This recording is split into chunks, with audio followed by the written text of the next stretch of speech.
Olá a todos, muito boa tarde. Vocês conseguem escutar a gente? Eu gostaria de fazer aqui uma comemoração, tá, time? Eu falei para vocês que era o tema do ano, é que a gente estava um pouco inseguro, tá, gente? Porque vai ter alguns temas muito legais também do lado, mas crédito privado é o tema do ano, então estamos aqui também muito animados. Gostaria de deixar a todos vocês uma boas-vindas. A gente está dando início aqui a mais uma Learning Session na Expo XP 2025. Com um dos temas mais relevantes do ano, crédito privado. Eu sou a Clara Sodré, analista de fundos da XP, apresentadora do podcast Outliers InfoMoney.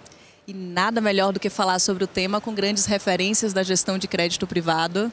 Aqui no palco da Expo XP, temos lá na ponta o Alexandre Miller, sócio-gestor de crédito da Crédito Privado da JGP e sócio-fundador da Regia Capital.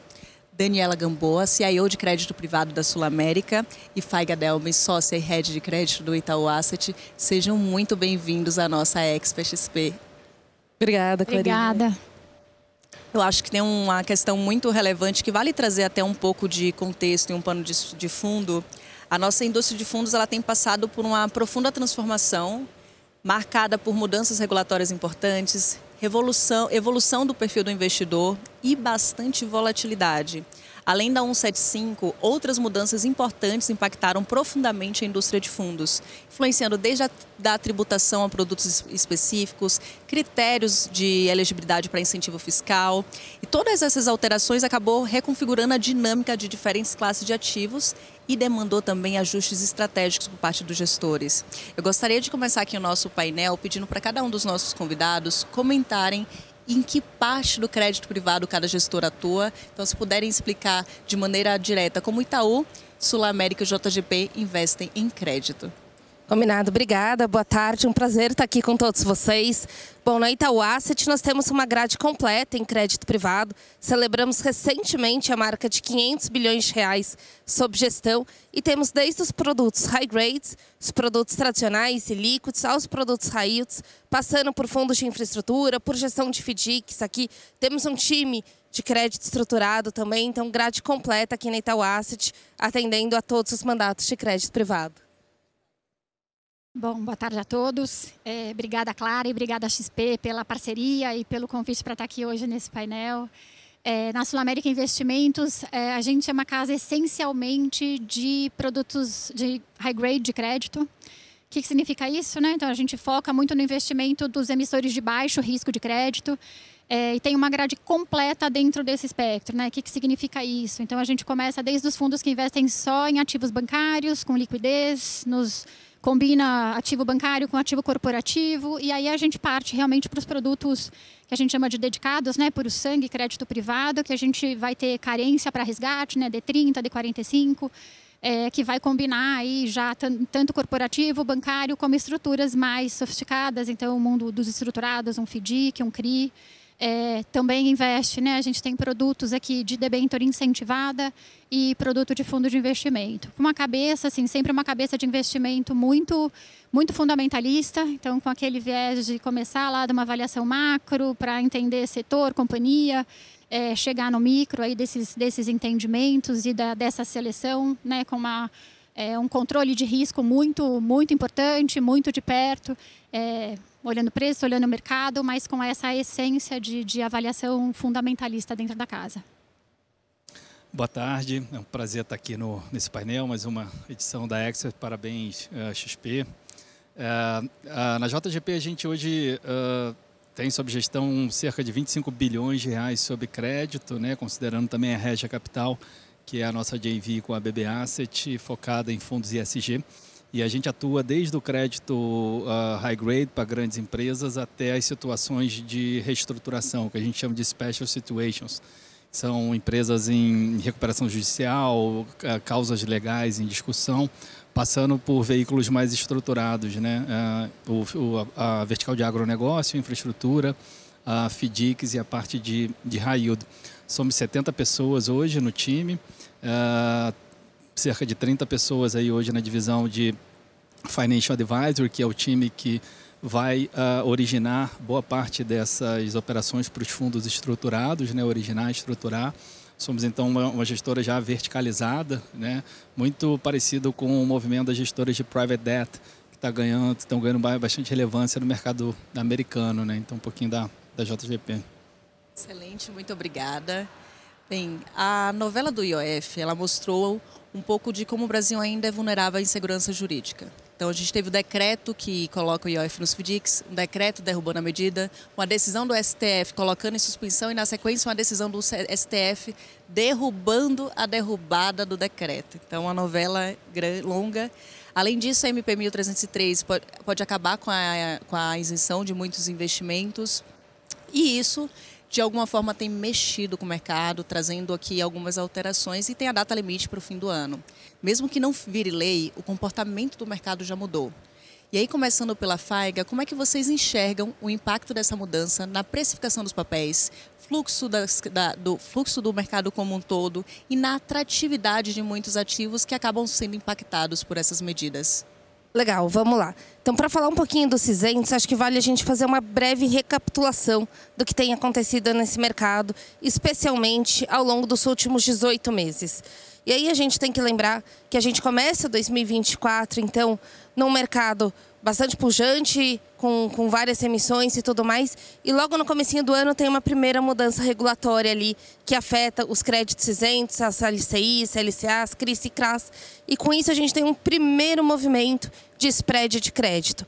O spread médio à época era na casa de NTNB mais 1 e tem um movimento de fechamento de spread, então valorização de ativos, que leva o spread médio dessa indústria, e aí eu estou falando spread médio das debêntures de infraestrutura, para NTNB mais meio, mais ou menos. Por que isso aconteceu?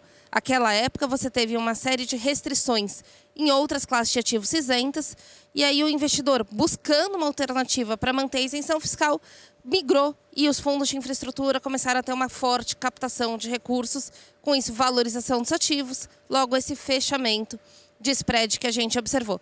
Desde então, desde fevereiro do ano passado até meados desse ano, até junho mais ou menos aqui, a gente viu uma continuidade do fluxo muito forte, positivo de captação na classe, e aí eu estou falando especificamente dos fundos de infraestrutura, mas com spreads relativamente de lado ou com um fechamento aqui marginal, uma valorização marginal dos ativos. A gente tem que lembrar que essa é uma classe muito interessante de investimento, especialmente no ambiente de taxa de juros que a gente está vivendo. Conseguir ter um portfólio diversificado, isento de imposto de renda, aqui faz muito sentido e a gente viu esse fluxo crescente aqui no mercado ao longo de 2024. Chegamos em 2025, passamos aqui grande parte do primeiro semestre e vem a SMP que a Clara comentou aqui conosco, onde a gente discute a possibilidade de alguma alíquota de imposto a partir do ano que vem. Acho que esse é o primeiro ponto. Isso não é uma lei, não está aprovado, tem uma possibilidade e bastante discussão. Mas o que aconteceu no mercado na medida em que essa discussão ganha corpo e a gente tem a MP aqui? Um novo movimento de valorização dos ativos. Então a gente viu novamente esse movimento de fechamento de spreads, numa magnitude um pouco menor até do que o que já tinha acontecido, mas hoje a gente tem na média as debêntures de infraestrutura negociando na casa ali de NTNB mais 0,20, 0,30, com bastante dispersão aqui, pessoal. Então tem muito ativo negociando a NTNB menos, spread negativo de crédito, muita coisa negociando, como a gente chama no mercado, NTNB careca, NTNB mais 0 de spread, e alguma coisa aqui legal também negociando a NTNB mais meio, A1, A2. Como é que a gente se posiciona e será que isso afetou a atratividade dessa classe para o investidor? Acho que essa é a grande pergunta. E aí eu vou ser convicta em dizer que a gente ainda vê bastante valor nessa classe para o investidor se posicionar. A gente segue observando boas oportunidades. Para que a gente navegue nesse ambiente, acho que algumas coisas são super importantes. E aí eu queria destacar até de como é que a gente entende que tem essa oportunidade. Primeiro que eu gosto muito de fundo de investimento para navegar nessa classe. O investidor consegue estar pulverizado e não estar com um risco específico concentrado em seus portfólios. Então, os fundos oferecem estruturas onde você tem todo um time de gestão profissional por trás. Na Itaú Asset, nós somos 25 profissionais dedicados, por exemplo, olhando o tempo inteiro os seus investimentos. Mas vai além do profissional de crédito. Você tem um time jurídico, você tem um time de trading, de negociação dos ativos aqui, para montar esses portfólios. E aí, esse time consegue selecionar o que está caro, o que já está negociando com spread, que não faz mais sentido investir, e o que ainda tem valor para ser capturado. Esse é o nosso desafio aqui, com muita seletividade, é como a gente entende que a gente consegue navegar nesse ambiente. Então, ambiente de spread menor, que de fato a gente está vivendo, especialmente nos cinzentos aqui, exige toda essa cautela e esse critério do gestor aqui na seleção desses ativos. E aí a gente consegue formar portfólios de créditos líquidos, formar portfólio de projetos de investimento junto aqui, uma composição dos dois, para que a gente entregue um portfólio que, apesar desses movimentos que aconteceram, segue bastante atrativo aqui para a indústria. Resumo aqui, pessoal, então assim, acho que o mercado reagiu à MP, ainda que não seja uma lei, essa é uma mensagem importante de passar, mas apesar desse movimento a gente segue bastante confiante aqui e vendo bastante oportunidade nesse mercado e em outros. Não falamos aqui de FDICs, mas também teve a mudança de IOF, são sempre pontos que todos nós gestores estamos o tempo inteiro avaliando e buscando encontrar as melhores soluções de investimento e se adaptando. Acho que o nosso trabalho tem muito de uma constante adaptação às mudanças que a gente vê em todos os níveis, em todos os perfis aqui de mercados. Daniela, Só, assim, acho que parece que o segundo semestre desse ano a gente vai ter bastante oportunidade nesse sentido de ter novas informações chegando para o mercado. Ou seja, acompanhar toda essa tramitação, se isso vai ser aprovado ou não vai. Concordo muito com a Faiga no sentido de, independente dos 5% de imposto que possa vir a acontecer aí nos ativos hoje incentivados, isentos, é uma classe de ativo que continua muito atrativa. A parte das debêntures, assim, na nossa visão, a gente tem muito ativo com risco baixo, e esse benefício fiscal vai seguir deveria seguir trazendo aí o investidor para a mesa, mas eu diria que a gente vai ter um segundo semestre bem interessante. A gente viu muito esse movimento dessa correria aí para mercado, dos investidores atrás dos ativos, do ativo pré-2026, ou seja, pré-entrada da medida, entendendo que o benefício do estoque vai ser preservado. Faz todo sentido, na nossa visão, essa atratividade deste ativo aqui, com esse 5% de diferencial de imposto. E acho que pode ter, assim, a gente pode ver nesse segundo semestre muita oferta mas vindo ao mercado. As companhias que tiverem lastro aí devem aproveitar essa grande demanda do investidor para poder vir a mercado também. Então, acho que promete ter bastante novidade, bastante oportunidade agora nesse segundo semestre, nesses ativos incentivados. Essa mudança do IOF, e da tributação dos isentos, toda mudança de regra abrupta causa um prejuízo, gera uma insegurança maior. Então, isso não é uma exclusividade dessa questão do IOF. A gente teve agora uma PEC 66 alterando também tratamento de precatório, uma tese importante para fundos de special seats. A gente tem questões mais micro, que também são importantes, a renúncia recente do presidente da CVM, questões de conflito entre minoritários e controladores. Então, essas mudanças, esse aspecto jurídico do sistema, acima de tudo, ele é muito importante que não sofra uma grande regressão. É importante que a gente pare de ter novas surpresas. Mas falando do mercado de crédito em si, com esses impactos, eu acho que o crédito continua sendo muito competitivo pela indexação ao CDI em boa parte dos fundos e dos ativos. Então, hoje a gente vê a dificuldade para o investidor sair da renda fixa e procurar outras classes justamente por causa do carrego. Mesmo em outras classes de renda fixa, como as NTN-Bs e os títulos atrelados à inflação, a questão do carrego conta. Se a gente pensar que a gente tem uma NTN-B que está em torno de 7,5%, uma inflação rodando em torno de 4,5%, a gente está com um carrego de 12% contra um CDI de 15%. Então, o investidor que está esperando uma normalização do nível de juros real no Brasil, ele está correndo negativo em termos de carrego. O investidor que está na bolsa esperando aí um trade de troca de governo, uma valorização, a bolsa não tem carrego também, Então, quando você olha o crédito privado, seja nos fundos, seja nos ativos, ele roda no carrego de 15 de CDI mais um spread de crédito. Então, mesmo que possa ter alguma flutuação nesse spread, que às vezes os spreads não estejam necessariamente acima da média histórica, o carrego é muito dominante. Então, eu acho que a despeito do IOF, das mudanças recentes de tributação, dificilmente a gente vai ter uma grande realocação na indústria que vai fazer um preço muito notável agora no mercado. Eu acho que isso vai ficar mais em função do que vai ser o Brasil no pós-eleição e de qual vai ser o preço relativo dos ativos, depois a gente entender qual vai ser a política fiscal que a gente vai perseguir a partir de 27, principalmente. Eu estou assumindo aqui que 26 já está dado, que a gente vai rodar desse jeito, apertado, com fiscal ainda pouco equilibrado, né? Excelente. Eu acho que tem um ponto aqui que foi abordado, que é a questão dos spreads de crédito. Todo o mercado ainda está processando essa nova situação. E a grande pergunta gira em torno da busca que segue elevada para ativos de renda fixa. Nessa linha é importante olhar para os spreads de crédito com atenção. Então, após 2 anos de forte compressão, os spreads voltaram a abrir em diversas diversos tipos de rating ali em dezembro de 2024. Nesse 2025, o esperado era uma acomodação, mas teve um fechamento, então a demanda muito forte ainda. Só que o atual patamar dos spreads de crédito, eles continuam ali trazendo um desafio realmente para a alocação. E eu queria começar aqui com a Dani, ouvindo um pouco de como vocês estão alocando nesse cenário, o que vocês estão prestando atenção e, principalmente, quais são os principais recados para o investidor que está investindo em crédito privado nesse momento. Clara, eu acho sempre, assim, gosto sempre de dar um exemplo, porque as pessoas falam, o spread está apertado, né? Então, assim, poxa, está vindo uma emissão agora de debenture, de Sabesp, 5 anos, a CDI mais 0,60. Faz sentido você comprar? Eu vou falar, pode ser que sim. Pode parecer apertado, mas se daqui a um mês eu conseguir vender esse papel a 0,50, eu estou agregando valor para o meu investidor, né? Que é isso que a gente faz lá. Então, qual que é a grande resposta para uma pergunta hoje de carrego, que a gente, inclusive, tem tentado, diferente da palavra carrego que o Miller usou agora, mas assim, esse carrego da carteira de crédito, né?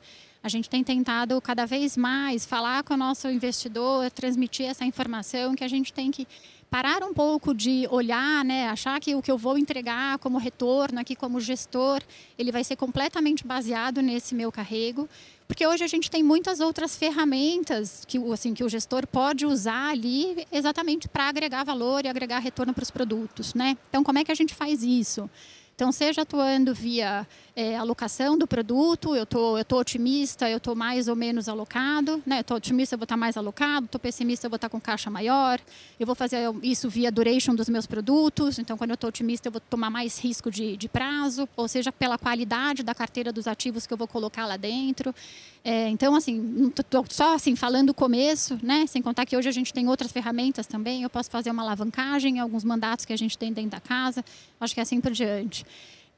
E como é que está a nossa cabeça hoje dentro desse cenário que a gente tem aqui? O Miller já falou também um pouco, uma questão fiscal, um juro de 15%, que a gente sabe que é interessante para manter o dinheiro aqui na renda fixa. Ele realmente, este carrego de 15% aqui, muitas vezes é difícil de você competir com ele. Mas, por outro lado, olha o nosso concorrente ali, esse concorrente está forte, galera, né? Então, você tem o 15% aqui que realmente a gente fica na... nossa, até perdi o meu rumo aqui.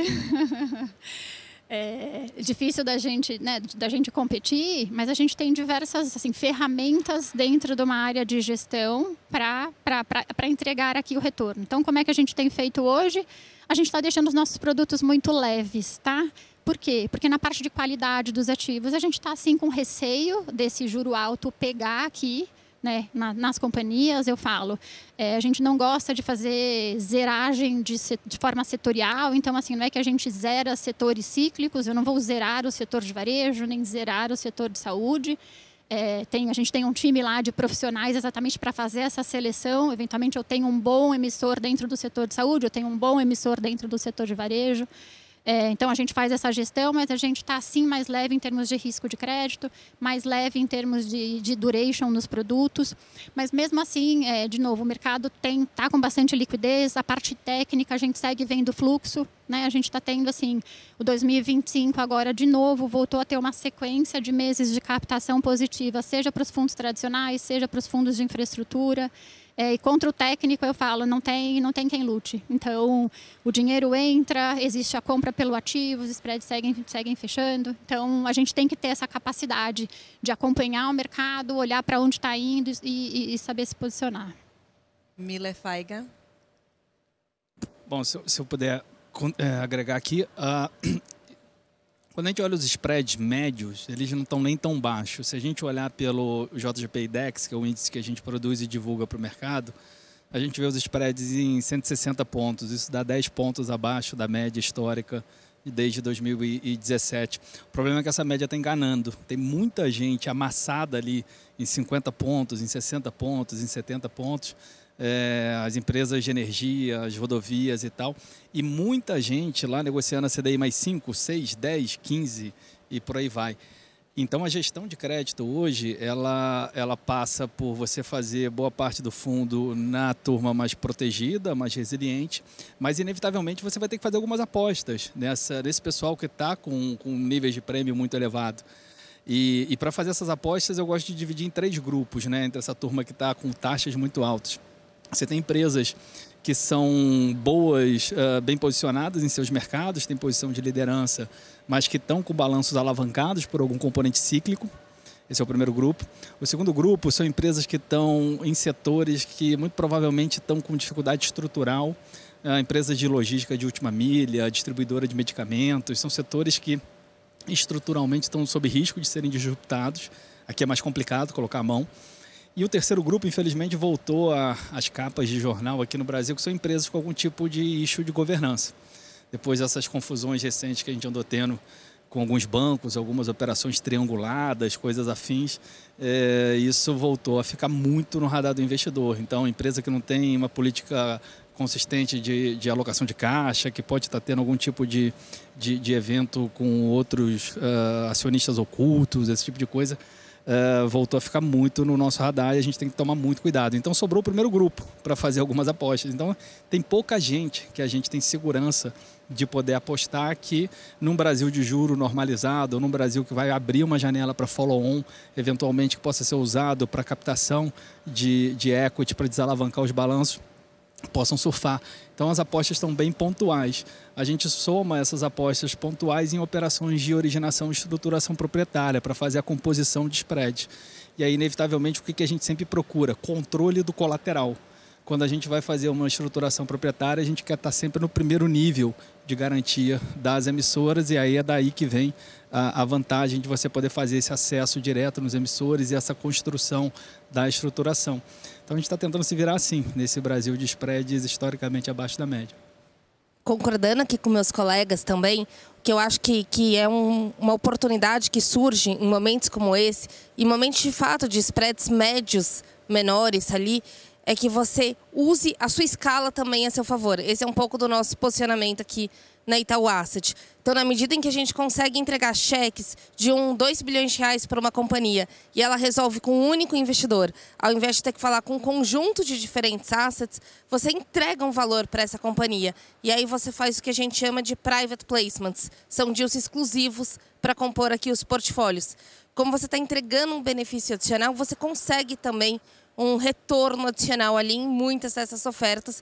E isso tem sido uma fonte legal de diferenciação. Esse é um ativo escasso que o mercado não viu ali. E aí você consegue, na sequência, inclusive, vender no mercado secundário, já capturando um prêmio, um ganho de capital aqui com o fechamento de spread logo na largada. Isso a gente tem feito bastante. Então, é associar esse benefício de escala que nos permite navegar com muitos private placements, com um relacionamento muito próximo com originadores, com muita gestão ativa. Ter 3 traders dedicados a crédito privado para navegar num ambiente como esse é fundamental. A gente está olhando toda a oportunidade de arbitragem ali no mercado. E aí deixa operar. Aqui na plataforma da XBridge, em boletas de 100 mil reais, a gente está operando, até fechar uma boleta com uma tesouraria de 1 bilhão de reais e resolver a vida de determinado banco que precisa vender um crédito e está disposto a pagar um prêmio maior, ao invés de vender esse 1 bilhão de reais em 30 diferentes boletas ao longo de alguns meses. Então, acho que o nosso posicionamento aqui tem sido de um posicionamento em créditos que a gente gosta. E aí eu vou lembrar, pessoal, que apesar desse momento de spreads mais amassados, na média a gente vê oportunidades porque as empresas conseguiram antecipar muito disso. Juros está alto, isso machuca balanço, é verdade, mas as empresas também fizeram seu dever de casa, estão líquidas, estão com seu endividamento alongado aqui. Isso nos permite investir nessas companhias com uma boa visibilidade aqui e navegar nesse ambiente com bastante gestão ativa e liquidez no mercado secundário tem ajudado muito a que nós, gestores, tenhamos essa opção de se posicionar comprando e vendendo diferentes créditos. Gente, olhando para os FIIs e os FDICs, que antigamente eles eram livres da incidência do IOF, a nova norma estabelece uma aplicação de alíquota fixa de 0,38 a ser cobrada do cotista e potencialmente da carteira do fundo, caso invista na cota de outros FDICs. É uma medida que veio com efeito imediato, na sequência foi suspensa, veio a discussão de ter retroativo ou não, mas a grande questão é que vem em um período depois de uma forte captação para os FDICs, a segunda maior captação na indústria de fundos em 2024, maior crescimento proporcional dentro da indústria. A 175 acabou abrindo espaço para fundos com estrutura subordinada ter acesso ali pelo varejo, enquanto muitas gestoras estão expandindo sua atuação. Como é que vocês enxergam o futuro dos FDICs e o futuro do crédito estruturado para um todo? E como esse novo cenário para o mercado de crédito pode impactar na dinâmica de alocação? E aí eu gostaria de começar agora pelo Miller. Não, legal. Eu acho que essa força da captação dos FDICs é uma sinalização de que tem um bom retorno ajustado ao risco para ser capturado em algumas camadas de crédito estruturado. Vou fazer uma outra colocação. Esse ano, o destaque na Bolsa tem sido as ações dos bancos. Os lucros dos bancos estão, em grande parte, bastante sólidos, mesmo em final de ciclo de política monetária, mesmo com juros a 15. Isso quer dizer que ainda tem muita margem de ganho para ser capturada em operações de crédito que não necessariamente estão vindo em mercados de capitais, como ofertas públicas. Então, quando a gente olha essas estruturas de FDIC, muitas delas estão acessando cadeias de financiamento que antes estavam embaixo do guarda-chuva dos bancos. Na prática, é o mercado de capitais avançando sob segmentos de boa rentabilidade que antes estavam no balanço bancário. E esses produtos, por meio de FDICs, de debêntures de securitizadora, de fundos estruturados, estão chegando para o investidor. Isso é muito interessante, né? Então, na verdade, é um movimento de ampliar para o investidor as possibilidades de alocação. Um movimento que começou talvez com a XP, trazendo fundos muito conhecidos, talvez o JGP Strategy, fundos bastante clássicos de outras gestoras que antes eram restritos para um público muito endinheirado, né? A XP começou a abrir e trazer esses veículos para o público maior, para o público de varejo. Esse movimento está começando a acontecer também com crédito privado. Então, operações que eram muito restritas aos bancos, que tinham acesso ali aos clientes, também pelo advento da tecnologia, estão ficando disponíveis para um público maior, né? Então, a despeito do IOF, a gente tem que olhar muito para o aprofundamento financeiro que ainda existe no Brasil de potencial. O Nubank é um exemplo disso, né? Por meio da tecnologia, disruptou em 10 anos um setor que estava super consolidado. O mercado de capitais, com o uso dos instrumentos de FDIC, de debêntures de securitização e aplicação de tecnologia, já vai estar trazendo cada vez mais alternativa para os investidores. Eu queria aproveitar esse gancho e perguntar para a Faiga sobre a alocação em FDIC no universo de fundos mais líquidos. Legal, acho que isso veio crescendo bastante e, sem dúvida, a gente está olhando muito como uma oportunidade aqui de balancear os nossos produtos e buscar um alfa adicional. Então, a gente estava falando no bate-papo há minutos atrás sobre o spread de crédito e essa alocação em créditos muito high grades, que na média estão negociando com spread entre CDI mais meio a CDI mais 1. Do nosso ponto de vista, uma forma de balancear o portfólio de uma forma bem interessante para o investidor é alocando um percentual do portfólio ali em FDICs, em operações estruturadas que estão negociando entre CDI mais 2, CDI mais 2,5, CDI mais 3, com um risco que, na nossa visão, está bem remunerado aqui, com uma relação risco-retorno bastante atrativa. Então, na família Sinfonia, por exemplo, da Itaú Asset, a gente tem algo como 20% a 25% em produtos ou em emissões estruturadas. Ali a gente tem isso como um contraponto a uma carteira bastante líquida também. Isso tem sido cada vez mais crescente. E aqui, pessoal, acho que a grande novidade desse mercado é que a gente começa a ver o crescimento do mercado secundário de FDICs, da negociação dele entre investidores. Aqui a gente está às portas de uma grande transformação, na medida em que isso acelerar. O mercado corporativo vivenciou esse crescimento de liquidez nos últimos 15 anos. Lá atrás, em 2010, 2011, não tinha negócio de mercado secundário de debêntures. Você comprava e carregava até o vencimento. FDIC, ele começa bem depois, mas a gente começa a ver isso acelerando. Isso abre várias oportunidades aqui para fundos líquidos, como os nossos, por exemplo, estarem capturando um alfa adicional. E aí a gente vai desde produtos como Sinfonia, que investem um determinado percentual ali em FDICs, até produtos que são FDICs, oferecem o benefício ali de não ter come-cotas e que alocam majoritariamente seu portfólio em outros FDICs. Aqui é o caso do Soneto, por exemplo, da Itaú Asset, onde a gente consegue entregar diferentes alternativas, todas líquidas. A gente está falando de produtos todos com cotação de até 30 dias, então prazos bem curtos para o investidor, capturando esse prêmio adicional de estruturados e de FDICs aqui. Excelente. Complemento bem rápido, mas assim, eu acho que a gente está aqui, não é querendo fazer propaganda de gestor de recurso, mas os FDICs, no geral, são estruturas complexas e que eu diria que esse sim é um instrumento que ainda mais vale a pena você colocar na mão, essa avaliação do gestor terceirizado. Então, acho que aqui tem muito espaço para o mundo de FDIC crescer, é isso que o Miller falou. Então, é uma desintermediação, é a forma de nós aqui, investidores, gestores, acessarmos carteiras que estavam em bancos de financiamento de veículo, de consignado, financiamento estudantil, né? A gente pode ficar aqui nomeando diversas classes. Tem muita oportunidade, tem muita assimetria, porque realmente ela é um pouco mais nova, de alguma forma, nova para o mercado como um todo, um pouco menos líquida. Então, sim, você tem oportunidade de spreads mais atrativos. Mas eu diria que sempre importante, tem alguma complexidade ali nas estruturas para ser avaliado, quem são os participantes, então nada melhor do que colocar essa avaliação na mão de um gestor terceiro. Ô Dani, eu gosto muito disso, do ponto que você trouxe aqui, e eu costumo falar que o nosso desafio aqui é selecionar os bons FDICs, os bons investimentos, as boas debêntures para comprar.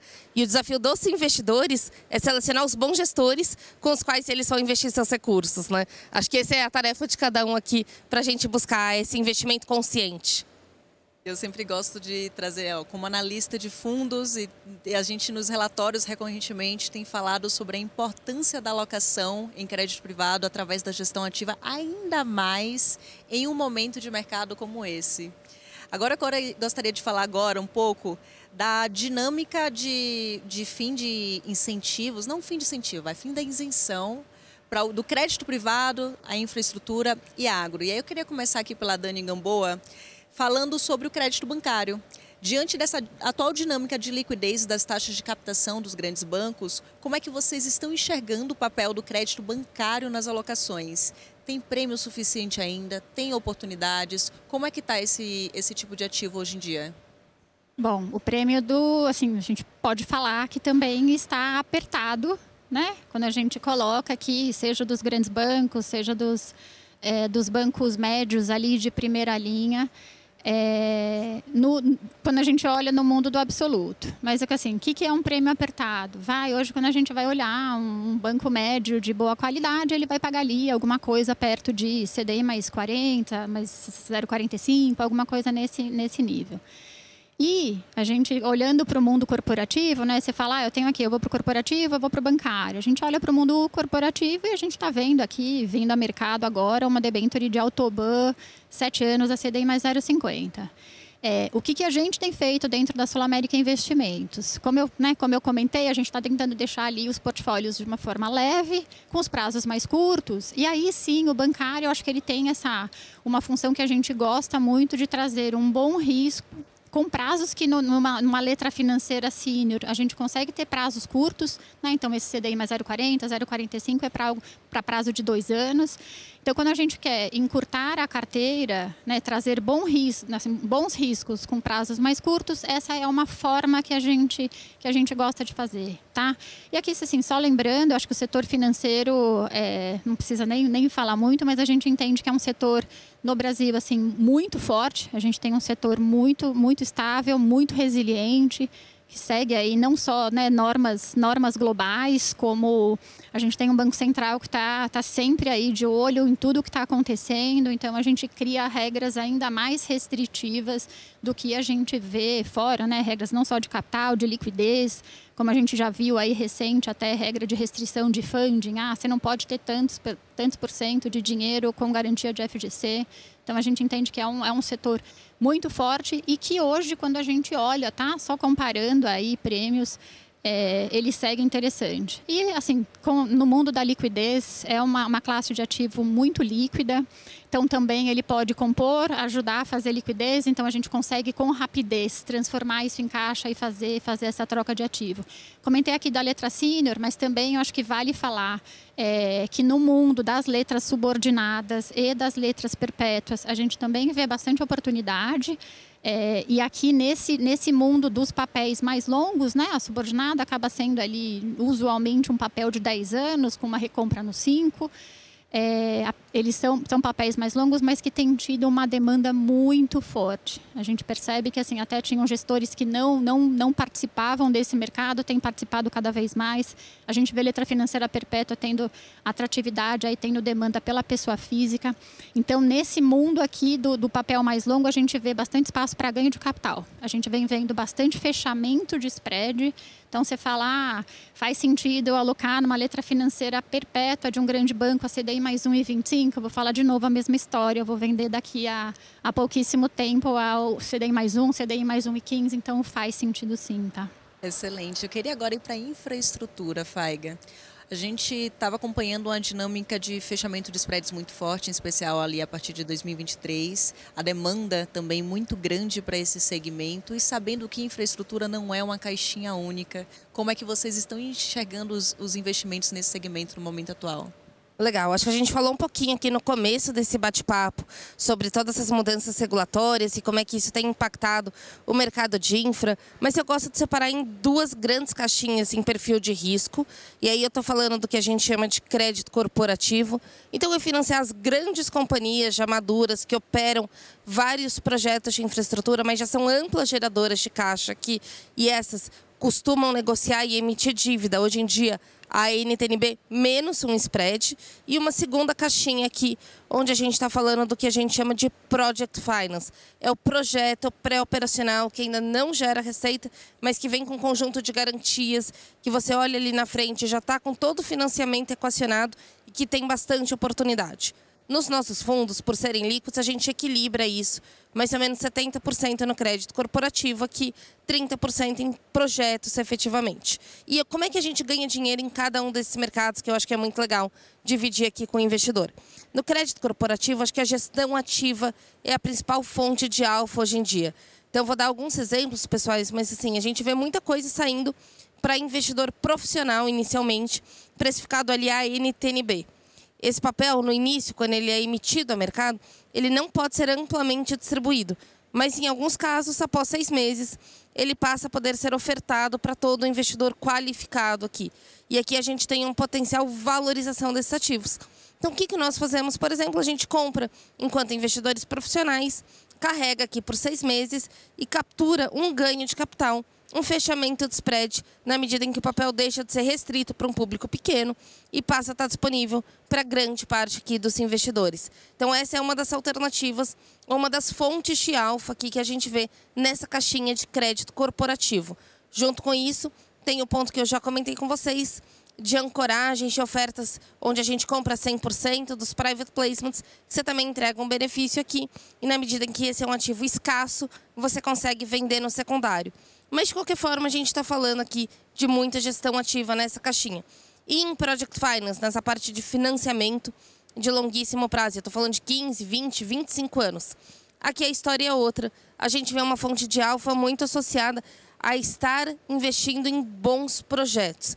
Então, aqui, como que é o pacote de garantias, o fluxo de financiamento foi feito adequadamente em relação à expectativa de geração de caixa. Você tem acionistas bons, comprometidos, que sabem o projeto. Você tem uma escritura, uma emissão bem formalizada. E para isso ter um corpo jurídico interno é fundamental para que a gente analise esses projetos aqui. Então, a gente aqui vê muito mais um alfa em carrego, em segurar o papel aqui por um determinado tempo, não até o vencimento, mas enquanto ele está nessa fase pré-operacional e vai maturando e se tornando um papel mais líquido na medida em que o tempo passa. Aqui você consegue encontrar ativos, a NTNB mais 1, a NTNB mais 1,5, a 2, até com mais prêmio. Você compõe o seu portfólio, na nossa visão, 70% com esse crédito líquido, 30% com essa parte de projeto aqui, buscando entregar um alfa interessante e equilibrado aqui nesse mercado que, na média, tem spreads menores, mas, de novo, com bastante dispersão e oportunidade. Excelente, eu deixei o segmento mais tranquilo e menos polêmico para o Miller falar. Agronegócio. O tema esquentou nos últimos tempos, em especial após a recuperação judicial de AgroGalaxy. E a grande questão é como está sendo investir em crédito privado nesse segmento no momento atual, Miller? Eu acho que a recuperação da AgroGalaxy foi muito emblemática para o setor, porque ela transformou um pouco, ela está transformando a forma como o setor agro se financiava no Brasil. Tipicamente, esse financiamento ele era feito pelo plano safra, vindo dos bancos, e complementado por algum tipo de financiamento de fornecedor. Podia ser a revenda, podia ser a trading, podia ser a cooperativa. Era assim que o produtor se financiava safra-safra. Com o problema da AgroGalaxy, a gente teve uma retração grande no crédito na indústria e ficou um buraco no funding do setor. Então, o setor vinha se recuperando de um período de margens bem comprimidas e está tendo que encontrar novas formas de se financiar. Alguém tem que tapar esse buraco que ficou vazio com a saída do financiamento dos fornecedores. O que eu estou vendo acontecer é a chegada de players mais especializados na cadeia do agro, né? Então, fintechs, fiagros mesmo, né? Começando a ocupar esse espaço. Agora, a receita para o agro, ela tem que ser a mesma, né? Setores que têm uma ciclicalidade, uma volatilidade alta, tem que trabalhar com menos dívida. Setores que são mais estáveis podem comportar mais dívida. Então, a gente teve também, nos anos de 2020 e 2021, por conta do boom das commodities, uma excitação muito grande por parte dos players do setor em acelerar investimentos e se alavancar ainda mais, achando que aquele boom era eterno, né? Isso veio corrigindo com a normalização do preço das commodities, passou pelo advento de AgroGalaxy e reposicionamento da cadeia agro, e agora está encontrando um caminho mais razoável, vamos dizer assim, né, em termos de equilíbrio de endividamento no setor, mas ainda há um buraco para ser ocupado.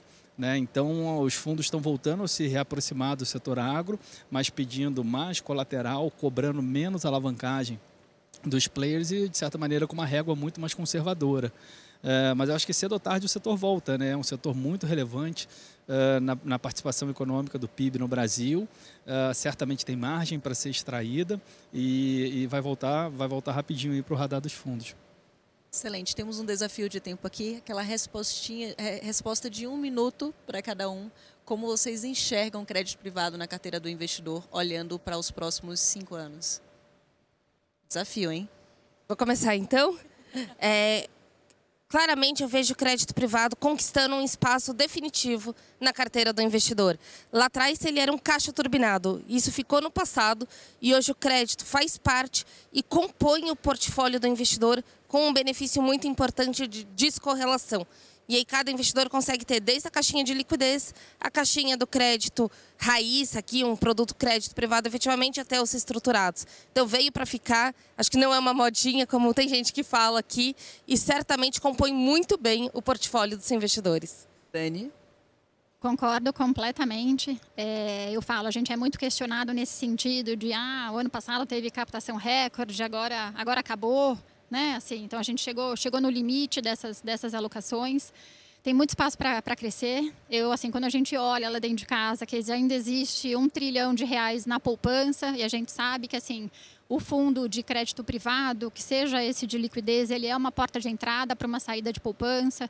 A gente ainda vê muito ativo de crédito privado direto na carteira do investidor. Então a gente entende que esse investidor, quando ele olhar e falar, olha, o gestor, ele consegue para mim colocar uma carteira mais diversificada, fazer uma gestão ativa, ele tem um ferramental que eu não tenho, de um acompanhamento técnico, um monitoramento de cada um dos emissores, ele pode alavancar. Muito em breve a gente vai ter outras ferramentas aí, seja de ficar short no papel, seja de fazer uma proteção via um CDS. Eu diria que a gente tem muita coisa, né, para acontecer ainda, que já está acontecendo, e para acontecer realmente para o crédito privado ter cada vez mais espaço aí na carteira dos investidores. Rapidinho também, eu acho que crédito privado e renda fixa vai ser posição dominante no portfólio dos investidores, principalmente porque a gente vai continuar convivendo com juros médios altos, não só no Brasil quanto lá fora. O que vai mudar é que o investidor vai ter mais alternativas de crédito privado e de renda fixa ativa para ele fazer. Desde o crédito high gradezão ou crédito bancário até o crédito mais estruturado, isento de special situations, que é acesso offshore. Mas a renda fixa, pela correlação com juros, vai ser dominante nos portfólios. Agora eu gostaria de um barulho e agradecer a presença de todos vocês e também a audiência de todos. E muito obrigada, Dani, Faiga e Miller. Obrigada. Pessoal, happy hour de mulheres, Clarinha, estamos aqui para falar. Então tem um esquenta. Um convite especial aqui da Faiga e nosso. De todas as nossas mulheres. Então, a Itaú Asset vai fazer um esquenta às 5 da tarde no estande do Itaú Asset para um happy hour de mulheres. E a Expert está organizando em parceria conosco, com a Finforchi, com a Ibiúna, às 6 também um happy hour para nós mulheres aqui, todos que estão presentes convidadas. Obrigada, pessoal. Até uma próxima. Obrigada, pessoal.